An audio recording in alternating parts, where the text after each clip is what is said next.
Hey there, welcome to CandTCollectibles IMC, and this is your weekly sports card chart blast where we take a look at the price action of our favorite collectibles. Price is truth. A lot of news going on, a lot of trades, especially in the baseball area of things. You've got a couple of things happening on the football side. But how do we digest that? What do we make of it? And this is where the market psychology comes in, and so we use that to set up risk reward. It's not predictive or anything like that, but we just try and have some fun with it. And again, when we get to like the higher level cards, this kind of stuff matters. But we're simple folk here, so we mostly look at the cheap stuff and again, just have a good time with it. So the indices, a lot more green this week than we've seen in a few weeks, and probably not coincidental to seeing the NASDAQ have its best week in decades, really. So last week it was up nearly 5% or something like that. So it's on a pretty decent run. We've talked about that over the past few weeks, how we've got a potential bottom, at least a local bottom.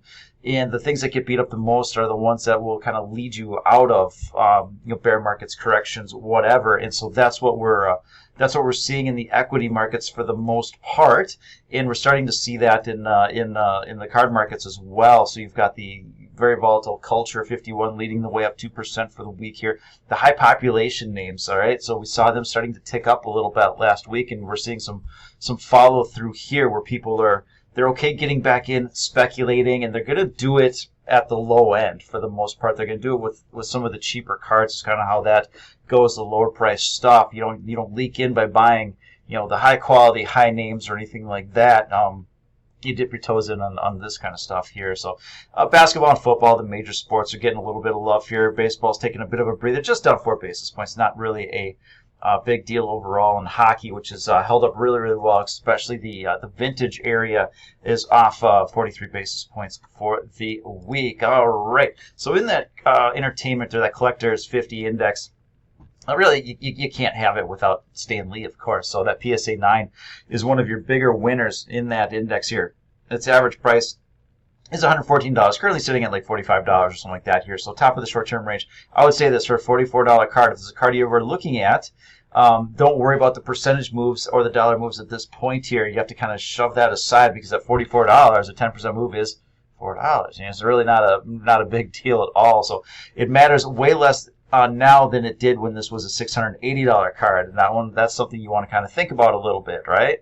$44, I think you're kind of in that zone where people aren't going to think too hard, and there's plenty of buying. And yeah, maybe it goes down to 15 or 20 bucks. Is that going to put you out at all? So if that's the card you want, this is a much better entry point than it was at $80, $100, or $500. So all right, and I forget which index this was in. It wasn't baseball. I think it was just like one of the low priced cards or whatever. So Randy Johnson, low priced card, it's a big unit. He was scary. Come on, people, let's give him some respect here. So this is partially obscured. I think there was like a Marlboro ad back there, and if you can find an unobscured, I think that's the big money one. So anyways, this PSA 9 getting a little bit of love here. So again, talking about a $30 card for the most part. Someone caught a one-off. Good on them. It's very choppy trading in this area here, but anyways, I think this is the stuff that people are kind of looking for the most part. All right, and the basketball index, one of your bigger risers here was the 1996 Collector's Choice Mini. Bryant, Garnett, Jermaine O'Neal. One of these names doesn't belong here. Which one of these names isn't the same? All right.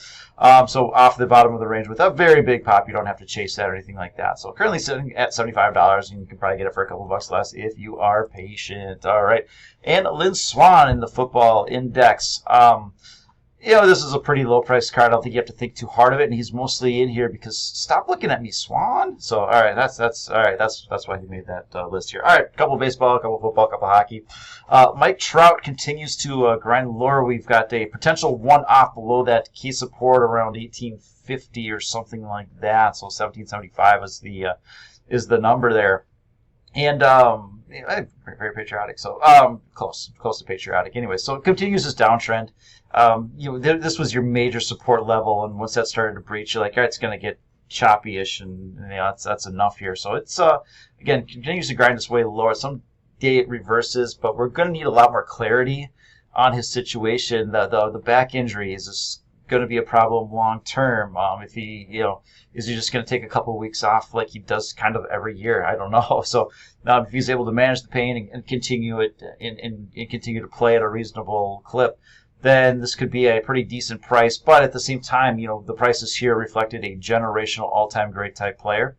And now we're getting to generational, not all-time great or anything like that. So, not that top handful of guys, which was kind of where he was headed. And so, again, while there's not clarity, the market's just going to stay away, and that will easily let the sellers overwhelm the buyers there. So that 2009 Bowman draft picks and prospects as well, getting into a support zone here, but really $4,000. I mean, we see that sitting at $8,000 now. Does this thing get cut in half again? So that's one to watch, but that's going to put pressure on the rest of the market there. I mean, if this gets to $4,000, is anyone going to pay $2,000 for an update version? It's like no chance. So that'll compress those prices as well here. Now, a player that is healthy on the Hall of Fame track and looking very, very good this year is Mookie Betts PSA 10. This continues to grind lower as well. So $125 is that in the cards. Currently sitting at $172. Up in this area, that $800 to $1,000 area, with that obviously just the eyeball test, it's like sell. That's too much, but. The internals we're rolling over, and we really haven't come on a buy signal since then. I thought it was worth taking a shot in here if you managed risk. But again, you're talking about one card, right? So if you buy like a couple of them, then you start to peel off or whatever. But it continues to grind lower, and there's pretty decent historical reference at the 125 area, and maybe we see that before this thing ultimately bottoms. Who knows here? The Bowman Chrome's prospect autograph did find support. And so that's why I'm looking at that other one. It's like, look at that previous reference point. Maybe that's where we get it. And so here, it did find some supports at the top of the range or whatever. So right around $800 was that number, and it's currently sitting at $1,100. So that's not an insignificant move. I mean, that's a pretty big move, 70% or something like that, or whatever that number works out to be. And, if that really starts to get going, then people may trade down. So that's why I think we're getting close to a Mookie Betts. If this thing can rocket up and get going, then people will say, well, that's too expensive for me, and they'll trade down to some of the lower price stuff there. But for an autograph, he doesn't have too many of those. You're looking at $1,100, and that's kind of your price. So that's a big move, I know, but there's been a lot of buying in there, and it's a sustainable number here. Aaron Judge came out swinging and hitting out of the All-Star break. Just a monster performance. 6-7 home runs. I mean, it's just an incredible number, continuing his torrid pace for the season, and that is worth new all-time highs for his refractor in a PSA 10. So a little bit of support here. You said, we talked about him a few weeks ago. We have a little bit this season. It's like, it's middle of the range. I don't think you get killed because down here it gets snapped up pretty quickly. But once it gets up to here, you kind of sell. It's like, well, nope. If we can sustain this, now you've got a new range, and this is the bottom of that range. So I'm not really convinced that's the case here. I think especially towards the end of the season, see what the Yankees do, see how it turns out for them, especially in the off season. You could revisit some of these areas here, but new highs, not exactly bearish. So his Bowman Chrome draft picks and prospects, same thing right around the top of the range there. So risk reward is unfavorable, but what the heck, man? People may just be like, well, I don't care. I just want the Aaron Judge. Those New Yorkers are crazy. So hard to say. It's not.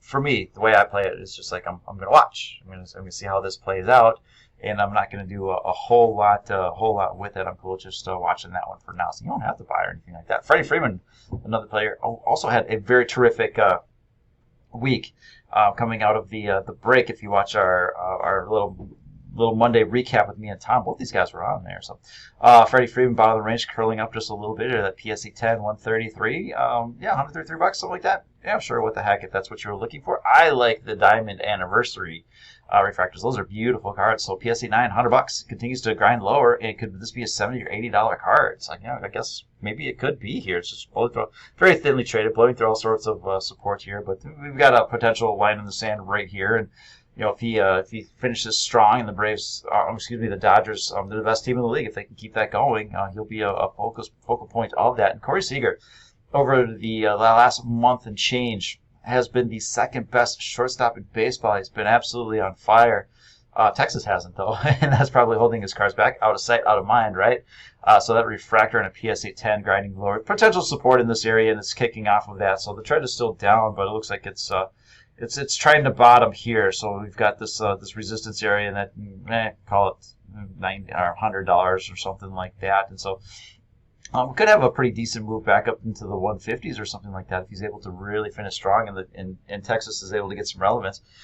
I think he finishes strong. I don't think Texas is that darn relevant. So I don't know if you see that price in the near term here, but that's what this bottoming pattern would line up to if you guys out there are familiar with your dandruff patterns or something like that. So that could be a break on the breakout, could be a decent move there. But longer term, I like Corey Seager as well. Your number one shortstop over the last month of change, of course, Francisco Lindor. Not, of course. Anybody see that comment? So he's been terrific over the past few weeks here. So his Bowman Chrome draft prospects and autographs 9.510, sitting at that $200 level and getting a nice bounce off of that. So currently sitting at over $300. So that one sale, took it from about $200 to over $300, 50% gain. So I don't think you have to chase that one, but I think that's still a pretty good value for Francisco Lindor if you look at his longer-term potential. And this guy got traded to the Padres. Everybody saw that coming. It's a pretty obvious move, wasn't it? So he's been ripping over the last few weeks. But is this a buy the rumor on the trade, sell the news? He got traded. And the Padres are probably going to be pretty good. And he's been really playing well over the last month or two. He's hitting 300, doing what Soto does, right? Comes alive in the second half. So we'll see. But here's your previous support, and now it's resistance. It's kind of bumping up against that a little bit here. So that rally may be due for a bit of a pause in the near term here. The Bowman Chrome Prospects Autograph base, that's the raw version here, sitting at support as well. So now if that gets going a little bit, then that Chrome can maybe bust up as people say, all right, I'm not paying that money. They can go for something else here. So we'll see, but that's at support. Your risk reward is favorable, and I think longer term, that's a pretty decent price for that card for the most part here. So cut it too thin or anything like that. If it busts below that, is it going to really be a $500 card? And we got bigger problems here. So we shall see here. And Dylan Cease, all right, this is a player I liked a lot in the season, coming into the season.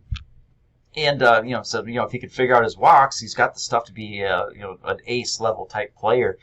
And he hasn't quite figured out the walks, but he's figured out enough to be a top 10 player, lead the league in strikeouts for the most part here.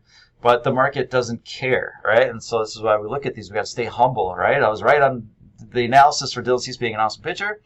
I was wrong about people caring, and the market's telling me that I'm wrong. So, the cards that I bought preseason, actually I'm probably doing okay-ish. I haven't really made anything or whatever. I've done better on my Goldies and Arenados, but this one hasn't hurt. Still pretty darn cheap. Here's the point.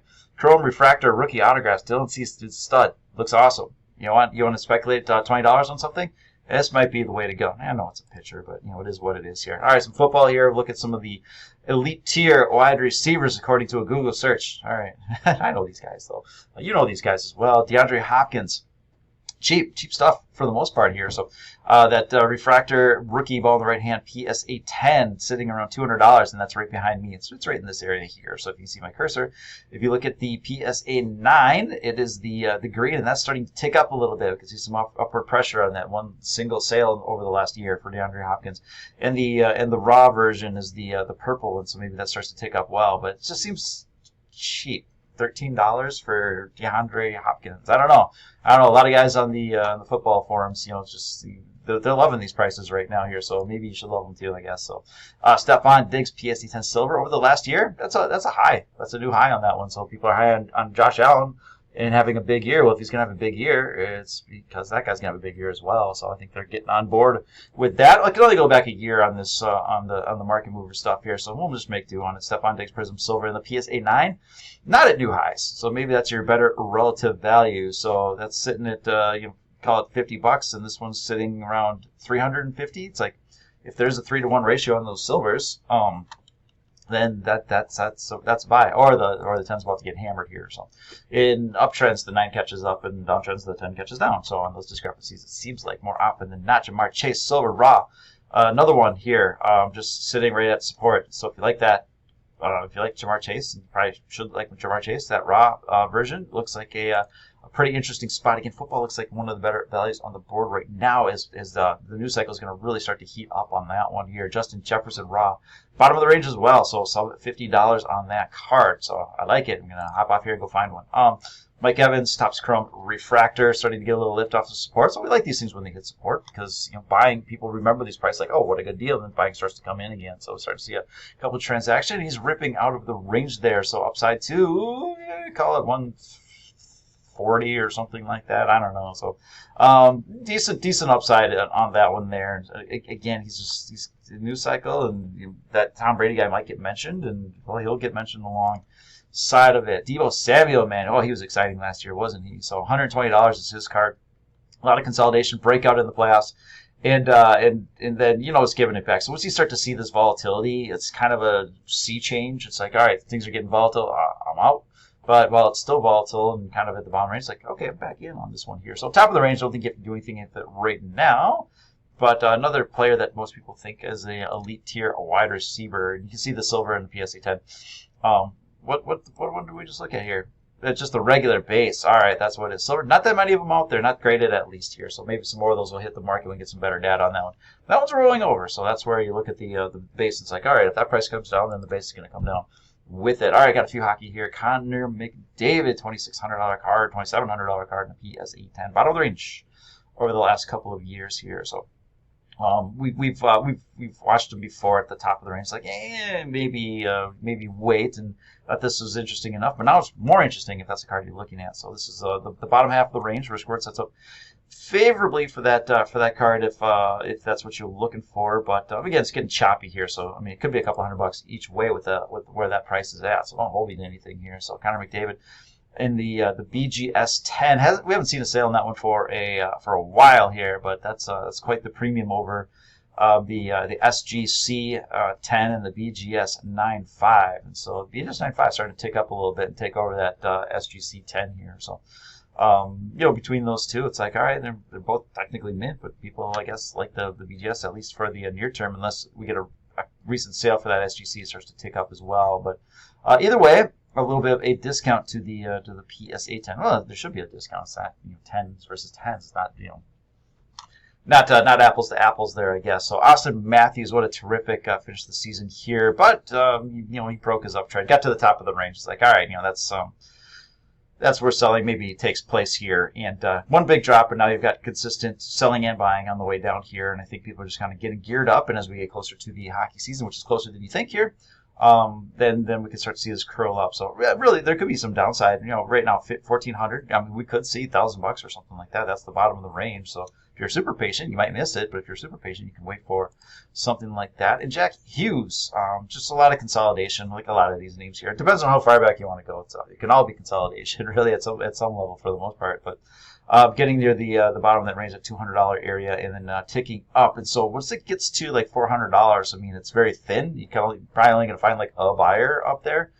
So that's kind of your upside. I would say probably something like 350 more likely. And so there's a little bit of meat on the bone if that's what you're looking for. But this is starting to accelerate, and maybe it's just best to just kind of watch. And again, if you wait for closer to $200, that's kind of your area. I think we were talking about 200, 225 is kind of the spot. And there's not a lot of action in there, so you got to get pretty lucky. But if you're able to get in there just above, then you're doing okay. And Leon Draisaitl really finished up the season strong. Had a great playoffs. And his price is reflected. I mean, it's not an insignificant price, $1,000.